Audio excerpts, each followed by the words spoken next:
তাসকিন আমাদের যেমন প্রেজেন্ট, তাসকিন আমাদের ফিউচার, এবং তাসকিন একদিন লিজেন্ডের কাতারে সে পৌঁছাতে পারে। আসলে এটা সবার দ্বারা হয় না বা সবাই করতেও পারে না। সবার কিন্তু একটা স্বপ্ন থাকে, হ্যাঁ, যেটা ওয়ানডে তো অনেক সময় অনেকের হয় না।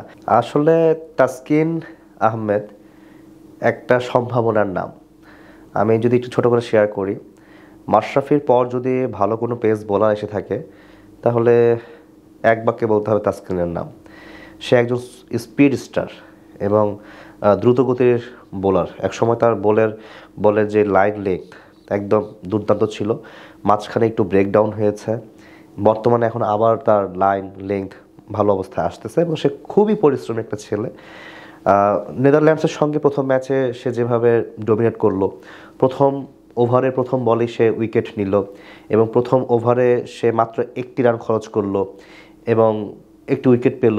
4টি ওভার খরচ করে সে কিন্তু বলতে গেলে যে দুর্দান্ত, হ্যাঁ, 4টা উইকেট সে কিন্তু নিয়েছে 28 রানের খরচায়। তো ম্যান অফ দি ম্যাচ সবশেষে বলতে গেলে। তো এই পারফরমেন্সটা টি-20তে আসলে একটা স্বপ্নের মতো পারফরমেন্স। আসলে এটা সবার দ্বারা হয় না বা সবাই করতেও পারে না। সবার কিন্তু একটা স্বপ্ন থাকে, হ্যাঁ, যেটা ওয়ানডে তো অনেক সময় অনেকের হয় না। সেটা তাসকিন করে দেখিয়েছে এবং তাসকিন থাকলে খেলার একটা উন্মাদনা বেড়ে যায়। তাসকিন, মুস্তাফিজ, আরে ওরা হচ্ছে অন্যরকম, ওদের দেখলেই ভালো লাগে।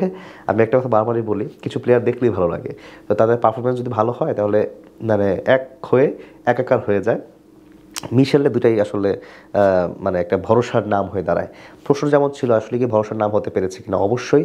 তাসকিন আমাদের যেমন প্রেজেন্ট, তাসকিন আমাদের ফিউচার, এবং তাসকিন একদিন লিজেন্ডের কাতারে সে পৌঁছাতে পারবে এবং তার লাইন লেংথ আগের তুলনায় এখন দুর্দান্ত।